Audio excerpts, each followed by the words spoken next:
So, morning, I finished quilting the quilt. We have to cut off these edges.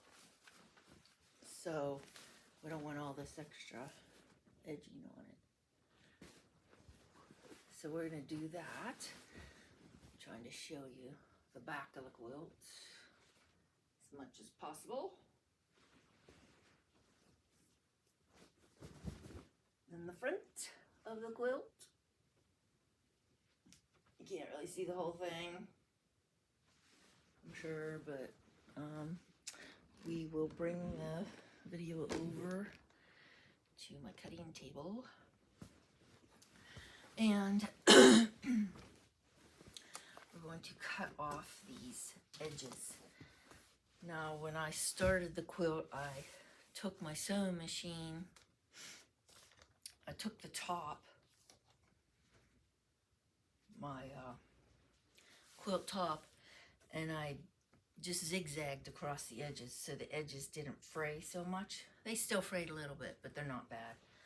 So we want to trim along the edge line, and we'll just leave like a little bit of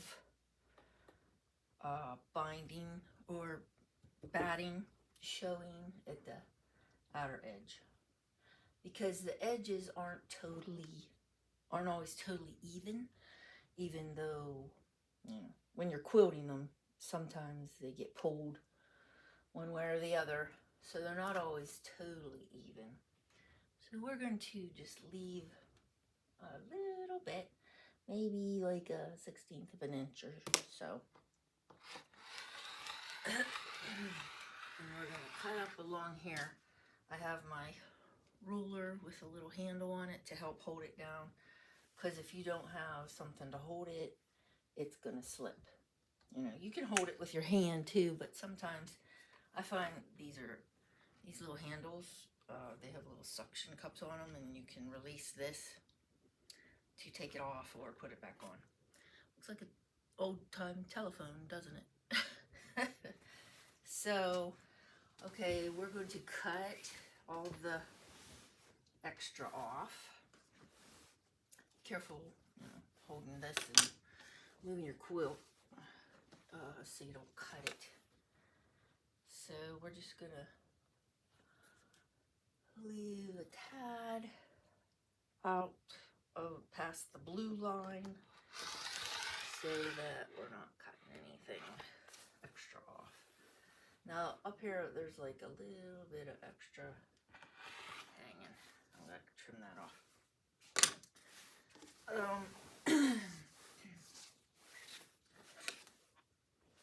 So we're just gonna go around the whole thing and then cut off all the binding or extra batting and backing material, and then we're going to cut some binding for it.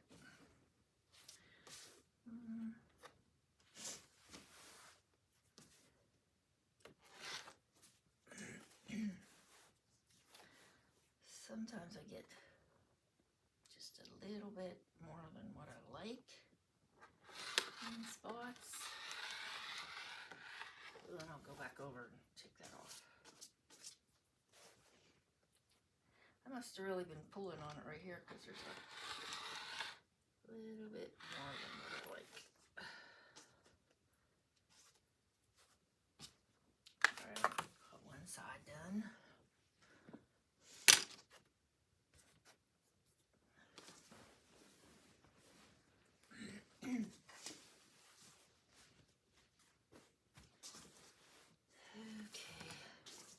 So, like, you know, when you're quilting, nothing's exactly perfect. Sometimes the material just gets pulled, and you don't totally have perfect even lines. Now, if you do have extra material on top, like your quilt top, you can always cut a little bit of the edging off if you know, have that extra edging to make it even. But if you don't have that extra edging, then sometimes I leave a little bit of extra batting and backing just to make it even when I sew on my binding. And of course, I don't know, when you sew on the binding, even if it is a little bit wavy or crooked, people don't notice that. And you don't even notice it yourself. It's just when you're cutting it, cutting off this extra stuff, it just looks more noticeable. But once you put the binding on, you don't really notice if there's any little bit of unevenness. So just go around and cut off all your extra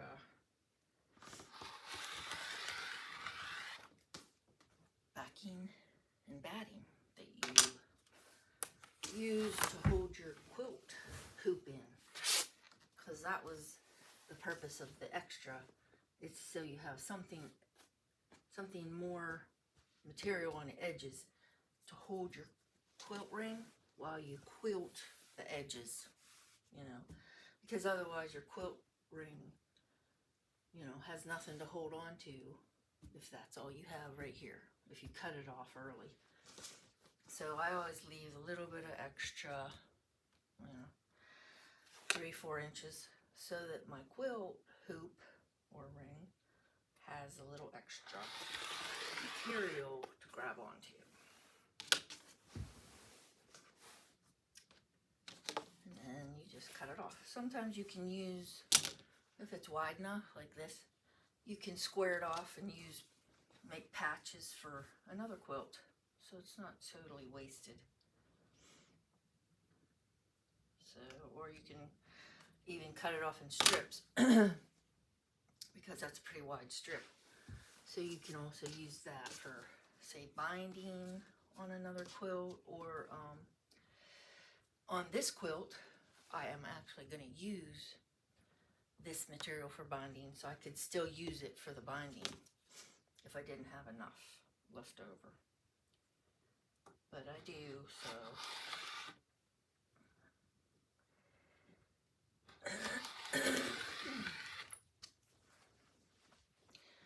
so don't waste it, don't throw it away. But I mean, you might not be able to use the batting. You could probably use it for stuffing a pillow or something. But I save these strips and I use them for other things usually.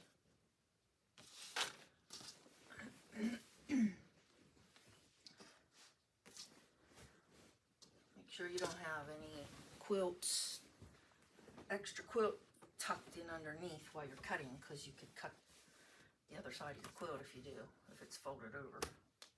So make sure it's flat when you're cutting. You don't want to cut up your quilt, right? After doing all that work, it'd be horrible and very disappointing.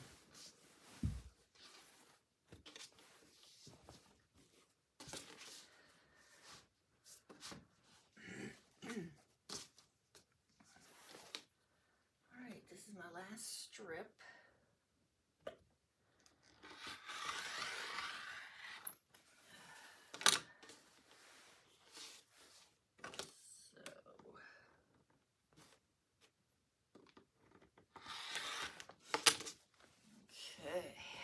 Got that done. I'm going to move that over. So now you can see the edges are pretty even. You don't see a whole lot of the batting. There's just a tiny little strip, you know. So that's what it looks like. It looks nice and even. So what I did was, I cut some strips already. I have my ruler marked at 2.5 or 2 3/8. Binding is usually 2.5, but sometimes I make it a little bit wider because sometimes it if the fabric is thicker, if you're using a heavier fabric, sometimes I just cut it a tad wider, like another notch on my roller, and that way I have a little bit extra to work with, because we're going to take these strips and sew them together, and then we fold them in half and iron them, so they're going to look like that when you sew them onto your quilt. Okay, so I'm going to stop my video here, and I'm going to start another video, and I will show you how I sew them together and iron them, and then we will sew them on the quilt. Okay? All right, bye-bye.